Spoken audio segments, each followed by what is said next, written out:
Hello, my name is Emily Lambert. I live in Elk Grove, California, where I have lived basically my entire life except for the 5 years that I was at the University of Utah getting my Bachelor's of Science in Health Promotion Education.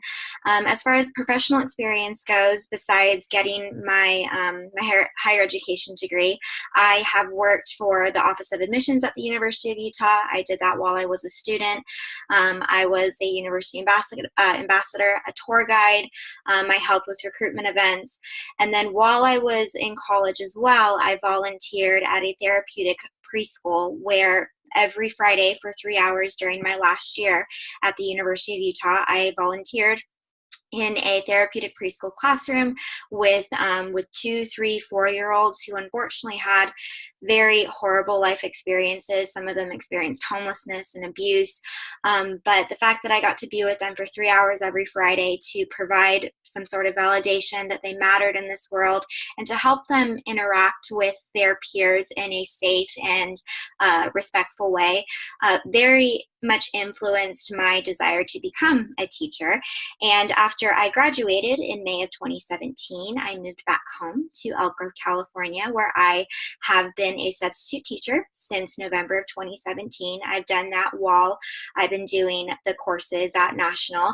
And here I am now in my last course at National University before I do student teaching and eventually go on to the workforce of being a teacher. But without further ado, I would like to introduce you to my research proposal. And I apologize, I am having some issues with allergies. It's spring. I love this season, but it wreaks havoc on my respiratory system. So if I'm coughing or sneezing, I apologize for that. All right. Let's go. Okay. I'm going to move this off to the side so that way you're not seeing my face, you're seeing the presentation. All right, so the title of my research proposal is Cultivating Interpersonal Skills Among Learners in Primary Grades. And let me tell you a little bit about how I obtained my research topic. I am an avid viewer of CBS 60 Minutes, and back in December, just a few months ago, I watched a news segment on a new research study that is investigating the effects of screen time on children's brains and subsequently their interactions with each other. It is going to be a decade-long study that the National Institute of Health, or the NIH, is conducting, again, to research how children's brains are affected by technology, and subsequently how that maybe impedes or decreases their effectiveness for communication with their peers and with other individuals. As a current substitute teacher, this news piece mirrored my own observations that I've been seeing with children's inability to talk with each other, and it got me thinking about how might this impact children's abilities to collaboratively learn. Because if you want children to collaboratively learn, which I really believe in, I feel that children can have a much more meaningful and effective learning experience if they are collaborating with each other. But if they don't have the ability to talk to each other and to use nonverbal communication to also communicate what they're thinking, what they're believing, it's not going to make for a very successful learning experience. However, I decided to focus less on the negative cause of what might be influencing children's inabilities to speak with each other. So subsequently, it actually sparked my interest in how I, as an aspiring teacher, could implement explicit teaching strategies and methods to educate children on how to properly and appropriately talk with each other. And just for the sake of time, I'm not going to show this video, but I will be posting the link for this presentation to the YouTube video that I will eventually upload onto YouTube, and this will be available for anyone to look at my presentation while I go through with it and actually watch the video. This is just a summary of what the National Institute of Health is doing during this decade-long study that's actually spanning nationwide. And it's taking $300 million to accomplish. But as a teacher, as an aspiring teacher, I feel like this is something very necessary that we need to research as a society. And then And then I've also included a link here, the CBS News screen time segment. So that is a script of that actual segment that was done by Anderson Cooper on the CBS 60 Minutes segment. So we're going to move on to what my eventual research question was as a result.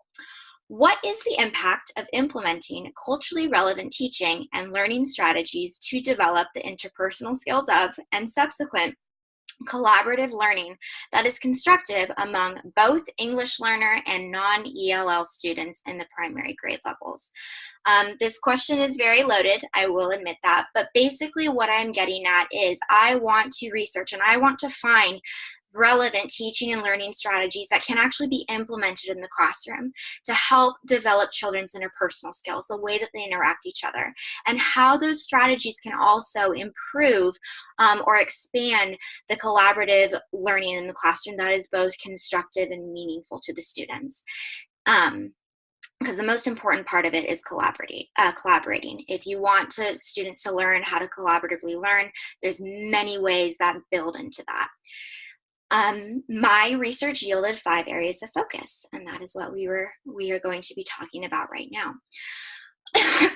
The 5 areas of focus. Number 1, politeness theory and practical applications of manners. This is very important because first and foremost, children need to have the use of basic manners as part of the classroom dynamic. It needs to be a part of the goings on in the classroom. Use of please and thank you, looking at someone while speaking or looking at the person who is speaking, attentive and inquisitive facial expressions and open discoursive body language is very important. Students also need to be taught the concept of face, and not just, looking at someone's physical face, but face in the sense that it is someone's public image and it describes how he or she wishes to portray themselves to others. And so we have 2 types of faces when we're talking about this. We have positive face, which exhibits the desire to be adored, understood, and basically to have a conversation with someone and to interact with others. There's also negative face, which exhibits one's right to be independent, and may also convey territorial claims that are both literal and figurative. This is really important because negative doesn't necessarily just mean it's a bad thing. Sometimes people need to say politely, I don't want to talk right now. I want to be on my own. And that's okay. But children need to be given the explicit instruction on how to do that.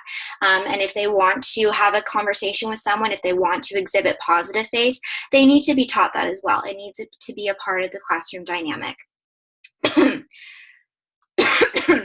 The next one is explicit instructions for classroom collaboration. So this is kind of building off of the practical applications of manners, but it has to do more with the environment in which a teacher is implementing a collaborative activity. Children need to know rules, classroom rules. They need to know the expectations and the procedures. The bar is now covering it, but they need to know the procedures for how a collaborative learning experience is going to happen. As far as procedures go, children need to know what is expected of them when they're having a collaborative learning experience, especially in a group. How is that group going to be formed? How are they going to be assessed? Are they going to be assessed by the teacher observing a conversation, or is there a physical work sample that needs to be developed as a result of that collaboration? So it's very important that those things are explicitly conveyed to the students to make sure that they know why are they collaborating? Are they just doing it to be social, or are they doing it to actually yield some kind of an academic achievement? Next thing, children need to be in the classroom. There needs to be integrated and designated ELD instruction. Research has shown, language development needs to be involved because this is the primary way in which thoughts, feelings, and information is conveyed to another person. Children need to have the vocabulary that is necessary to knowledgeably contribute to a discussion, as well as the grammatical, meaning the syntactic and morphological knowledge to articulate their thoughts into a complete sentence. Basically, children need to have the words in mind that they want to use and the order in which they want to use those words to convey their thoughts or to answer a question or even to ask a question during a collaborative learning experience or even just during an interaction to begin with. This is especially where the use of sentence frames and sentence starters are very helpful with this kind of instruction. This is also especially important for the ELL students who are within the classroom, because this is when they're going to be doing a bulk of their English language development, is during this kind of instruction. The use of sentence frames, the use of pre-teaching vocabulary is so important, not just for the ELL students, but for the students as a whole. Fourth one, and I do have to say that this one is very personal to me in a very good way as an avid reader, but another area of focus is developing empathy through literature and the fine arts. Research has shown that specifically reading literary fiction helps to increase individuals' levels of empathy as they embark on a conflict and a journey with the story's characters. Scientific American actually wrote an article about a study in which demonstrated that individuals who read literary fiction are more able to infer and comprehend others' thoughts and emotions when they're prompted to do so. Another study found that individuals who not only read the literary fiction, but actively interact with the text, empathize more with the story's characters. So they get even more out of that literary fiction reading experience when they're interacting with the text actively, whether through close reading questions, whether through sensory stimulation while they're reading it. They get more out of it when they're actively engaged with the story that they're reading. This also applies to the fine arts, specifically with readers' theater in the classroom. Students are able to practice their diction, their execution of reading, but it also inspires children to interact with their classmates as they attempt to present a theatrical performance. And with readers' theater, they're actually reading the script. They're not necessarily acting it out like you would on a Broadway play or even a community theater play, but it's helping students to decide, when is it my line? When is it your line? How do we want to portray this? What voice do we use in order to get our message across? And this is very important for developing empathy. And empathy is the understanding of others. And you need to have some level of empathy if you're going to interact positively or even just constructively with another person. The last area of focus is the implementation of a multicultural curriculum. Children need to feel that their identities and their cultures are reflected in the classroom, and ultimately that their presence as a whole individual is validated. Specifically speaking about ELL students, it is important to understand that although students may not speak the language, they have background knowledge and learning that can be utilized as a catalyst for their learning in English.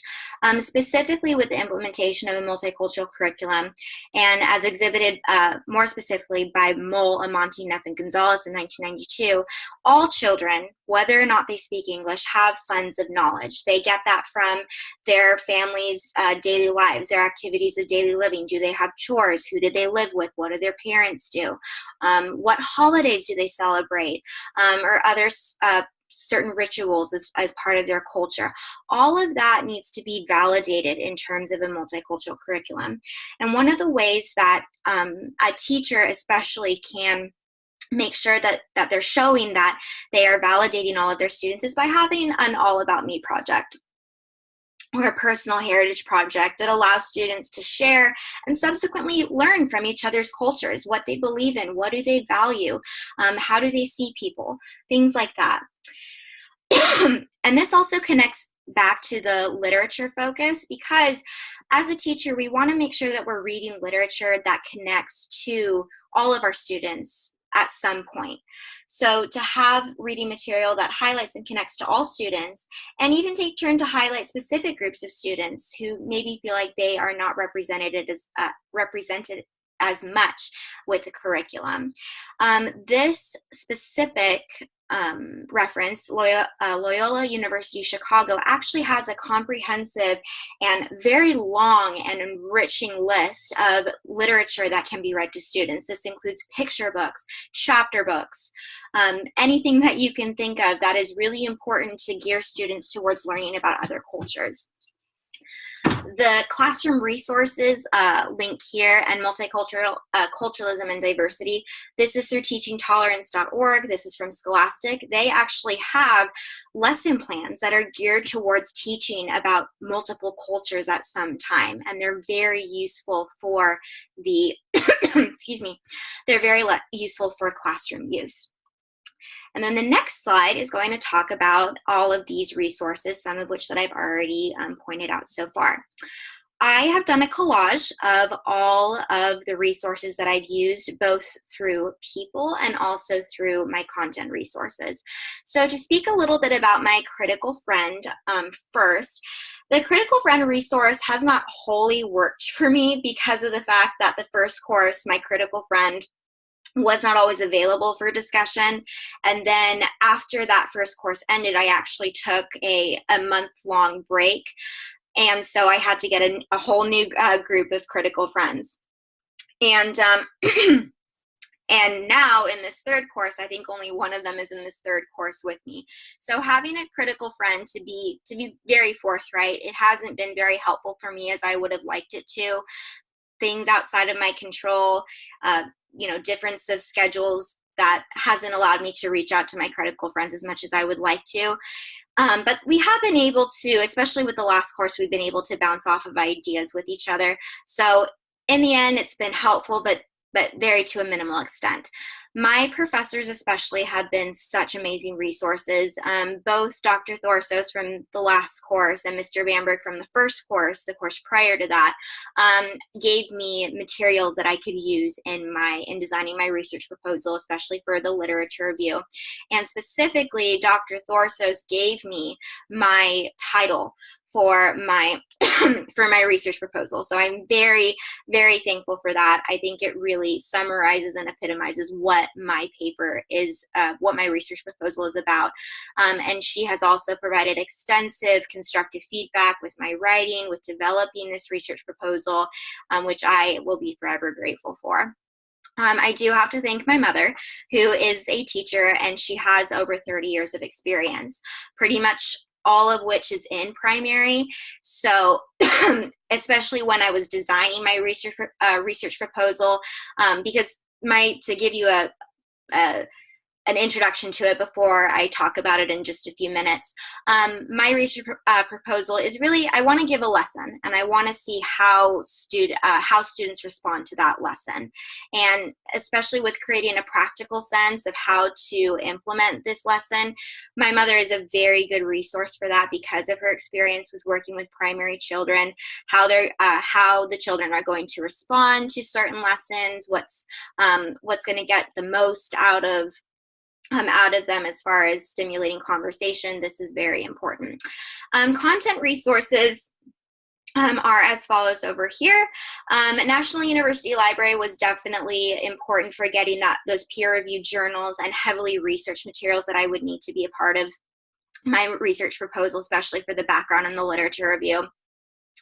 But I really did try to balance the heavily peer-reviewed journals with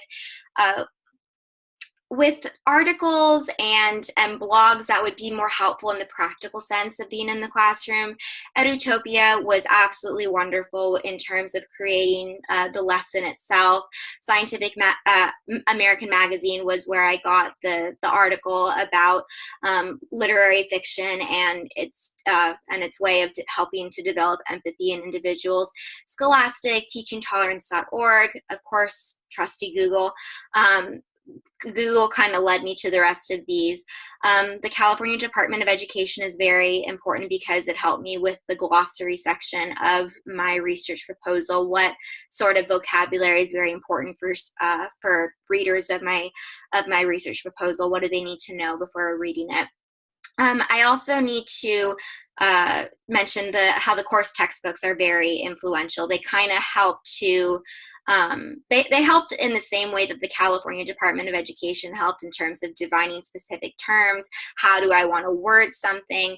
And I use both the textbooks that have been assigned through national, but also through my undergrad. Like I said, I got my bachelor's degree in health promotion education, but I also did the prerequisite coursework for speech language pathology. And one of the course books that was very important to me was Einstein Never Used Flashcards. It talks about how children naturally acquire language in a play-driven environment, one that's very interactive and one that's very language rich and not so much flashcard rich. This book is great for an everyday read, just to kind of boast about that one for a little bit, but these are my resources that really help me to develop my excuse me, help me to develop my research proposal, and most of them are highlighted here in my collage that I attempted to make. And now we're going to move on to actually implementing my research proposal. What am I going to do? What's my methodology, my data collection, my procedure? So I also have to mention before here that YouTube was very instrumental in helping me to create my methodology, my data collection, and my procedure. So that was a very good resource for helping me to actually design my lesson plan. So I have decided that I'm going to use triangulation. And what this means by triangulation is that I'm going to use more than one qualitative method of data collection. Because I'm not comparing numbers, my research design is not quantitative, it's qualitative. And more specifically, it's action practitioner research based. I am acting as the teacher, I am implementing a lesson, and I want to see how effective that lesson is in influencing students' interpersonal skills and their collaborative learning among each other. So it's qualitative and action practitioner based. The two methods of data collection that I am going to use are observations via note-taking and student work samples. And it's important to note that the observations via note-taking are the main source of my data that I'm going to use, and that the student work is more supplementary to that observation. But I decided to use these two methods of data collection because observations really help me to record what are my students' interpersonal skills? Are they talking? Are they looking at each other when they're talking? Are they taking turns? Is one person speaking and then the other person gets an equal amount of talking time? Are they using polite gestures? Are they using polite facial expressions and body language? These observations are really important to getting to their interpersonal skills. The student work samples are more so used for the collaborative learning experience of this lesson, this research study lesson. And those are going to highlight how well the students learned from my lesson. It's important to note that the lesson is going to take 2 days, two separate learning activities or learning experiences. And on this next slide, I'm going to go into more detail about what it's going to be. So, also, with my participants, with my location of the research study, I am going to either be using pseudonyms for the privacy of my participants, or I'm just going to omit certain information, just to maintain the privacy and the informed consent and the ethics of this, of this research proposal. The participants are a small group of 6 second-grade students with prior informed consent from a local elementary school in Northern California. So in order to get this research study to actually be implemented, it is important that the participants have informed consent, that they are giving the okay for me to study with them and to interact with them. And this is done via a permission form that will be sent home about a week or 2 prior to the research lesson being implemented. And students sign the form, they say whether or not they want their child to participate, and those are going to be my participants. The materials are related to everyday classroom materials that are used for lessons, specifically just as you can see, this slide is already chock full of information, so I will be just verbally saying some of the things in here. But the materials include the observational note templates for day 1 and day 2, which you will see on the next slide. I will need to have an assortment of pens for note-taking, a class list of the student participants for arranging partnerships prior to the research study. I'll talk about how these partnerships are going to align with the research design in a moment. Whiteboard and whiteboard markers for the research-led discussion, again, which will be talked about in a moment. I will also need a copy of Americans. It's a children's book by Douglas Wood. It's illustrated by Elizabeth Sales, and I'll talk more about that in a second. I will also need favorite part of American sentence frame template for the students to work on as part of their collaborative learning assessment, as well as the illustration template for the favorite part of Americans. So, each of the elements of this research design, I have attempted to align this design with the 5 areas of focus that I talked about right here. And I'll go into a discussion about how each one, excuse me, I'll go into a discussion about how each one fills those roles after I go through the procedures.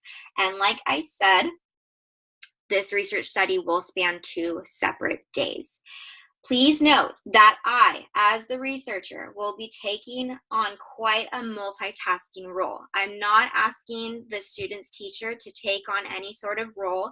I'm not going to have a video camera there to record the interaction just because of privacy laws and maintaining the privacy of the students who are participating.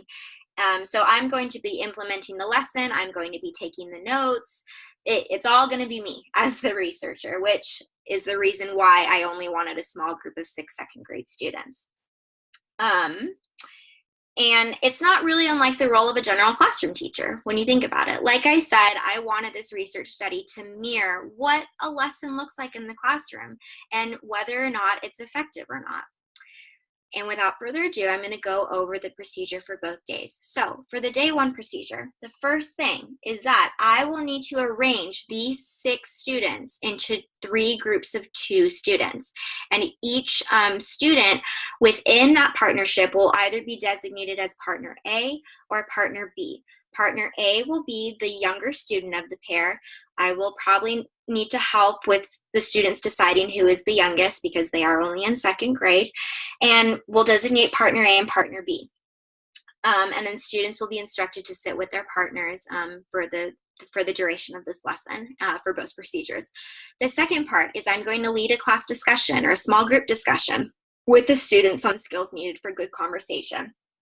But I am going to steer the conversation into the elements of turn taking, speaking in complete sentences, use of eye contact, facing the person who is speaking, speaking in a loud enough voice, and appropriate use of body language and facial expression. I'm going to listen to what the kids have to say about what they think good conversation is, but I'm also going to scaffold them with those elements that I just listed. The next part is that students are going to verbally practice asking and answering questions with their partners. Partner A and partner B will take turns asking and answering the questions first and second.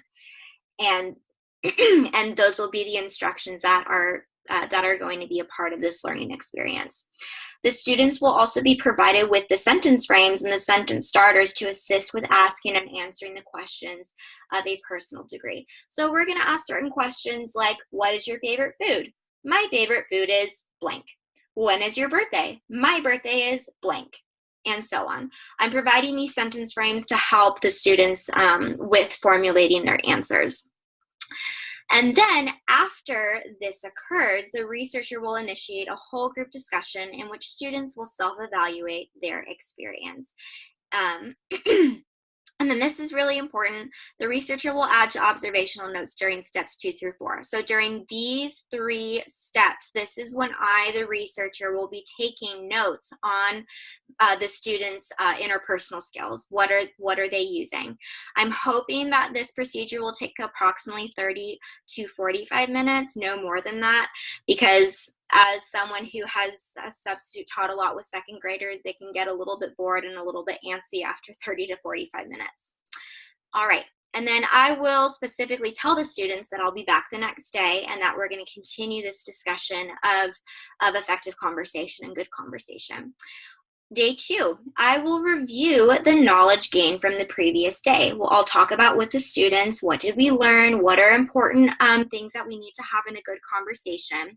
And then I'm going to read the students the book Americans, and I'm going to use close reading questions that will be predetermined excuse me, that will be predetermined prior to reading them. Afterward, I would like students to collaborate and complete the writing portion of favorite part of Americans. The students are going to discuss, and again, I'll remind students who's partner A, who's partner B. I'll give the go-ahead for who's speaking first, and they're going to have a discussion and complete the writing portion of their favorite part of the book. The next part is that students will collaborate and complete the illustration portion of favorite part of Americans. So they're going to draw a picture of what their favorite part was. And again, I'm going to look for how they are collaborating, how they are interacting with each other between their partners.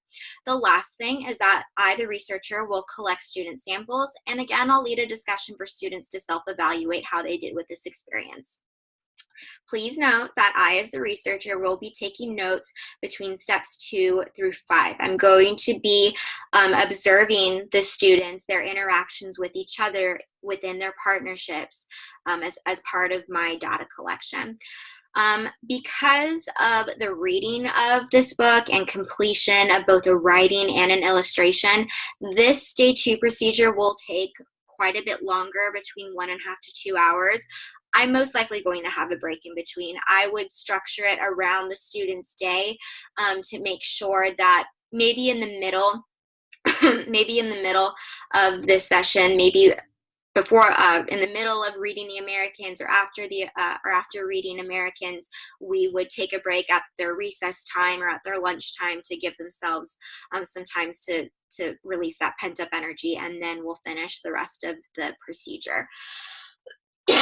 And then I'm going to use these observational notes and these collected work samples to determine, were students utilizing the interpersonal skills that we had discussed? Were they able to come up with a coherent sentence to describe what their favorite part of Americans was?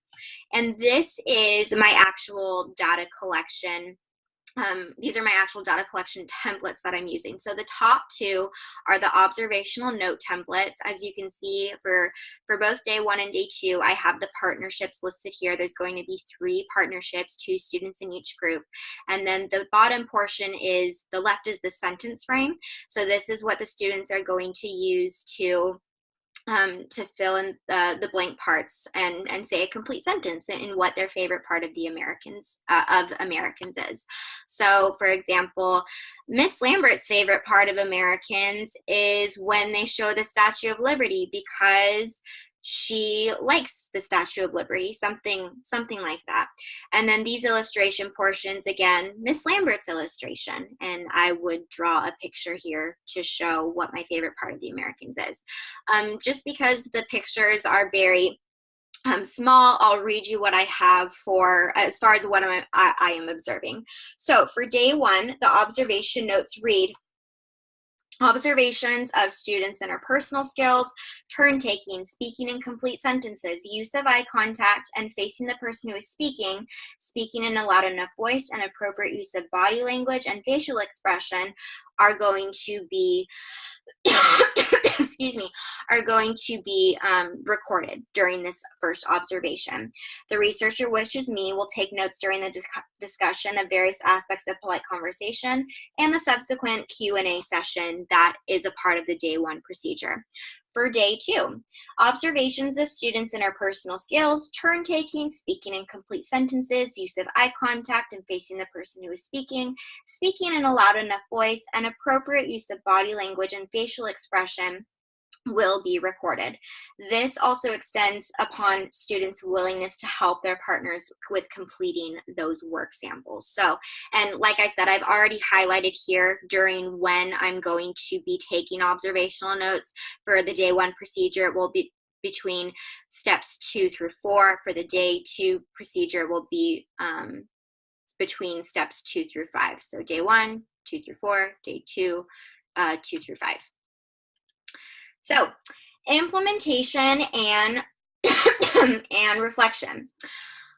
I really believe that this research proposal is something that I would be able to implement in my classroom. I tried to formulate and create a research study that could be practically executed in any sort of classroom, in any sort of primary classroom.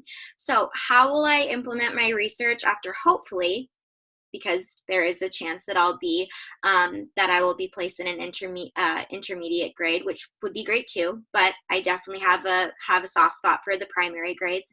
After hopefully becoming a primary grade teacher, I will constantly use observational note taking and student work samples to assess student learning and how they interact with one another. This is very important because teachers do use a lot of observation in terms of deciding how students interact with each other, who they should sit by, what might make them tick, things like that. So the use of observation is very important, and to also have those sort of more formative assessments that show how students are learning, whether or not they're learning, and to what level they are learning. The 5 areas of focus will make up a majority of my direct teaching practices. This is very important because when I was doing my research, this was something that constantly came up in my research, were those 5 areas of focus. And in terms of practically implementing those 5 areas of focus into my lesson planning, number 1, I'm going to teach and I'm going to expect manners exhibited by my students. The use of please and thank you, maintaining personal space, having very kind facial expressions when we're talking to someone. The body language that we exhibit needs to be appropriate. Those general rules that should be used in good conversation I am going to teach them, and I am going to expect them of my students. Number 2, the rules, procedures, and expectations for collaborative work activities. I will designate how I want students to collaborate. I will have specific lists and procedures as to how they form groups. Who is partner A and partner B in a classroom discussion? If partner A is asking the question, then partner B responds to that question. There needs to be designated procedures as to how this collaborative experience will work. I need to explicitly state that to my students, and I need to say, excuse me, and I need to promote how those collaborative experiences, how are they going to be assessed. The next thing, number 3, extensive use of integrated and designated ELD instruction. That will be a focus of all content areas, whether I'm teaching math, science, whether we're reading a novel. I will expect my students to use complete sentences, and I will do so especially by providing those sentence frames and sentence starters for them to formulate their responses. Especially in my experience as a substitute teacher, especially with us teaching math, I've tried to articulate to those students that with math, it's not just important that you know the answer, but that you're actually able to talk about how you got that answer. So talking and having students converse with me and with each other and using complete sentences will be an important part of that. And I truly believe that that integrated and designated ELD instruction will help facilitate that. Number 4, I will use a plethora of read-alouds of literary fiction, including those with an important life lesson and those that are inspired from diverse cultures. And I will also have many opportunities for art, whether this includes a 2D illustration like I did for my research proposal, or student performances via Reader's Theater. Both the read-alouds and the extensive use of reading literary fiction and the use of art to express emotion will be important aspects of my classroom in order to develop students' interpersonal skills and develop their constructive collaboration for learning opportunities.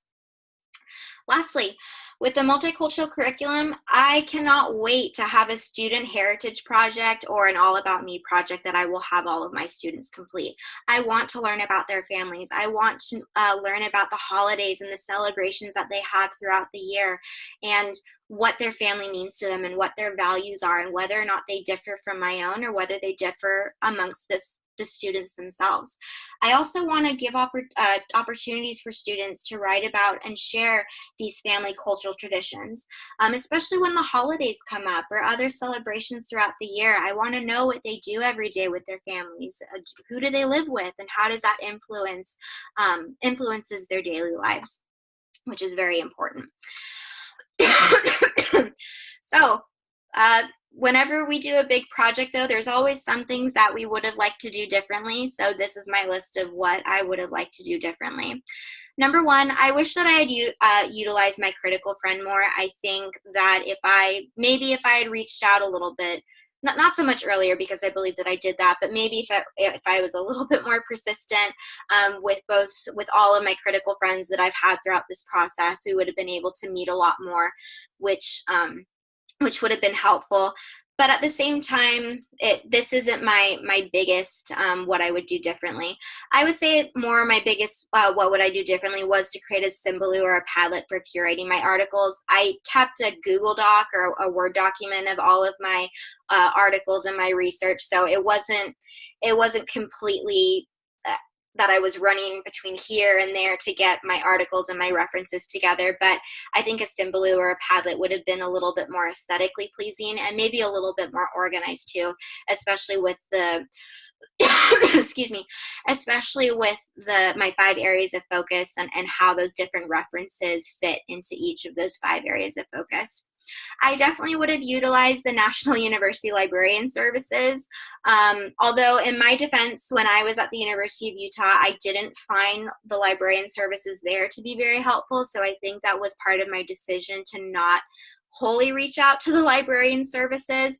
But I think having the resource to talk with trained professionals as far as, what articles I should look for and what my research should focus on, that part might have been a little bit easier and more productive if I had utilized the National Librarian Services. And the last part of my presentation are the references portion. As hopefully you could have seen, I did have a lot of different references, especially with my 5 areas of focus slide. So due to the quantity of the references of this presentation, I did create a separate Google document for the references list, and it can be found here at this link. And like I said, when I post this YouTube video, I am going to include the link for this presentation, and within the presentation itself, there will be various links for, excuse me, for the references and also for the script notes. Basically what I've been saying throughout this presentation will be a part of this link here. And that concludes my research presentation. I'm gonna stop sharing for a second. All right, thank you so much for viewing this presentation. I hope that it was informative and that you learned something, and I am so excited for the end of this time at National University, especially with my master's. I felt like I have gained a lot of knowledge that I can practically use in my classroom. But like I said, thank you for watching and have a wonderful day.